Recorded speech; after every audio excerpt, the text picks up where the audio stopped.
সামাজিক যোগাযোগ মাধ্যম ফেসবুকে পরিচয় নারী চিকিৎসকের সাথে, পরে গড়ে ওঠে প্রেমের সম্পর্ক, হয়ে পড়েন অন্তঃসত্ত্বা, এরপর করেন বিয়ে। কিন্তু স্ত্রীর মর্যাদা দিচ্ছেন না ফারহান তানভীর নামের এই চিকিৎসক। তাই তো স্ত্রীর মর্যাদার দাবিতে প্লেকার্ড হাতে সেই চিকিৎসকের বাসার সামনে অবস্থান নিয়েছেন ওই নারী চিকিৎসক।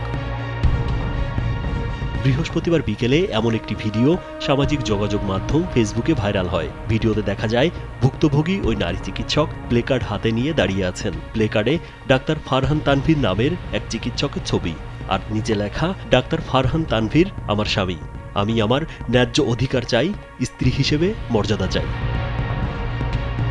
পরে খোঁজ নিয়ে জানা গেছে, গেল 25 ফেব্রুয়ারি সন্ধ্যা 7টার দিকে ফরিদপুর শহরের ঝিলটুলি এলাকার অসিত্য টাওয়ারের সামনে প্লেকার্ড হাতে ওই নারী চিকিৎসক স্ত্রীর মর্যাদার দাবিতে দাঁড়িয়েছিলেন।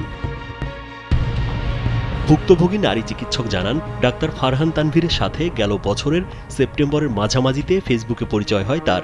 দীর্ঘ 5 মাসে তাদের মধ্যে গড়ে ওঠে প্রেমের সম্পর্ক।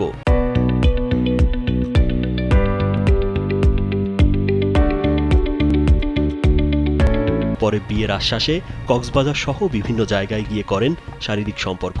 এরপরই অন্তঃসত্ত্বা হয়ে পড়েন তিনি।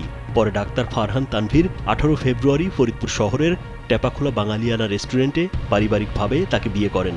আমাদের 18 তারিখে বিয়ে হয়েছে ফ্যামিলিগতভাবেই। ওরা আমার ফ্যামিলিও প্রেজেন্ট ছিল ওখানে, ওর ফ্যামিলিও প্রেজেন্ট ছিল বাঙালিয়ানা রেস্টুরেন্টে। সে কাউকে জানাবে না দেখে বাঙালিয়ানা রেস্টুরেন্টে যে সে বিয়ে করে।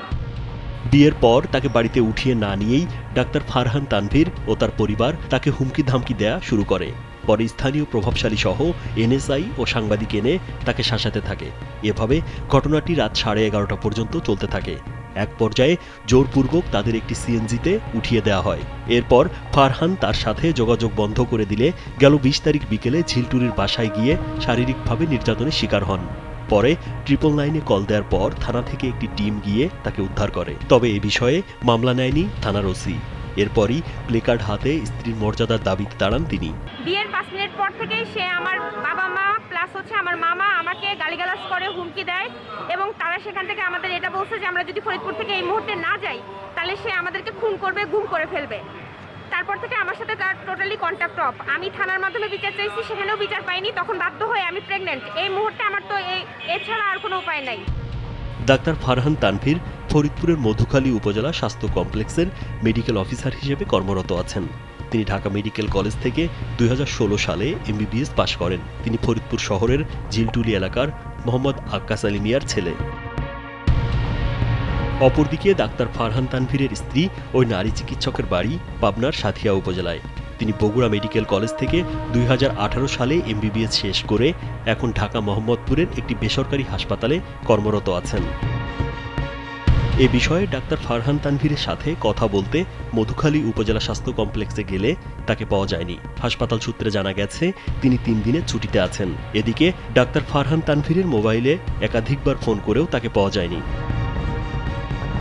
ফরিদপুর কোতোয়ালি থানার ভারপ্রাপ্ত কর্মকর্তা আসাদুজ্জামান জানান, ভুক্তভোগী ওই নারী চিকিৎসক তার কাছে যাননি, এমনকি তার সাথে দেখাই হয়নি। আমার কাছে মেয়ে আসেনি। আমি বরং মেয়ের অভিভাবককে ফোন দিয়েছিলাম, মেয়ের বাবাকে। আমি মেয়ের বাবাকে আরো ফোন দিয়েছিলাম, ওনার বাড়ি বেড়ানা কোথায়। আমি বলছি আপনার আঙ্কেল আসছেন, ছেলের বাবা মেয়ের বাবা, আপনারা বসেন, বসার পরে যদি কোনো সমস্যা প্রতিকার না হয় তারপর আমার কাছে আসেন। এ বিষয়ে ফরিদপুর জেলা civil surgeon doctor Mahmudul Hasan জানান, উপজেলা স্বাস্থ্য ও পরিবার পরিকল্পনা কর্মকর্তাকে বিষয়টি জানানো হবে। তদন্ত করে সত্যতা পেলে আইনগত ব্যবস্থা নেওয়া হবে।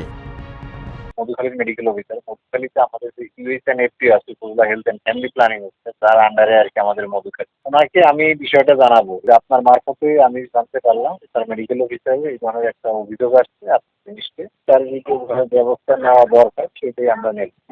অন্তঃসত্ত্বা ওই নারী চিকিৎসকের দাবি, এর আগেও তার স্বামী ডাক্তার ফারহান তানভীর ফারিন আহমেদ আনিকা নামে আরেক নারী চিকিৎসককে বিয়ে করেন এবং পরবর্তীতে তাকেও কোনো এক কারণে ডিভোর্স দেন। রাজীব বিশ্বাস, কালবেলা।